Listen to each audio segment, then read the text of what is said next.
Эрхээ мэдээг эрхээ хэрэгжүүлэх хөтөлбөр зураг контентыг үзүүлж байна. Бэлгийн ариун цэвэр гэж юу вэ? Бэлэг эрхтнийг зөв угаах. Охид хүүгүүд бэлэг эрхтнээ бүлээн усаар тогтмол угаах хэрэгтэй. Охид урдаас хойш чиглэлтэй угаах ба хойноос урагшаа буюу хошногны амсраас урагшаа чиглэлтэй угаахыг хориглоно.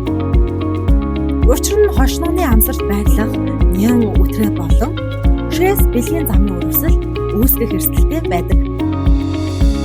Тогтмол усанд орох. 7 хоног тогтмол 1-2 удаа, боломжтой бол өдөр бүр усанд орох хэрэгтэй. Шилжилтийн насанд хөлс ихээр ялгардаг. Охид сарын тэмдгийн үед ариун цэврэг илүүтэй сахих нь чухал. Цус нь нянгийн үржих, таатай нөхцөл болон хүчин эвгүй өнөр гарах эрсдэлтэй. Ариун цэврийн хэрэглээ 2-3 цаг дотор солих зүйтэй. Дотор хувцас зөв сонгох, угааж арчлах. Хүүн даван дотор өмд өмсөх нь эрүүл мэндэд хэрэгтэй. Дотор хувцас өдөр бүр сольж, угааж, цэвэрлэх зориултын газар хадгална.